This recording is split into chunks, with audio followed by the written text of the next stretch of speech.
పింఛను కోసం కాకినాడలో రూరల్ తూరంగిలో వెంకట్రావు అనే 70 సంవత్సరాల వృద్ధుడు సచివాలయం దగ్గరికి వెళ్తూ గ్రామ సచివాలయం దగ్గరికి గుండెపోటుతో మరణించారు.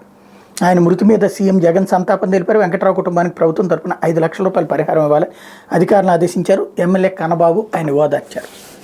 అసలు ఎవరిది పాపం ఇందులో? తిలా పాపం తలా పిడికిడు.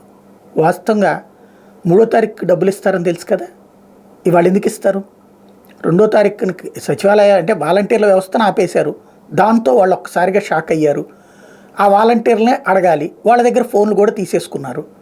మామూలుగా వాళ్ళకున్న ఆల్టర్నేటివ్ ఫోన్ ద్వారా అడిగితే, లేకపోతే వాళ్ళ ఇంటి దగ్గరికి వెళ్ళి అడిగితే వాలంటీర్ని మేమేం చేయలేము, అట్లా సచివాలయం దగ్గర తీసుకోమన్నారు రేపటి నుంచి అని చెప్తారు.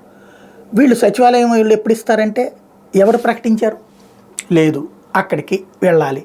అందుకని సచివాలయం దగ్గరికి, ఎందుకంటే ప్రతి నెల టెన్షన్గా 1వ తారీఖు వచ్చే డబ్బులు ఆగిపోతే ఏమైపోతుందనే భయం, 2వ తారీఖు 1వ తారీఖు లోపే తీసుకునేటువంటిది ఏమైపోతుందనే భయం.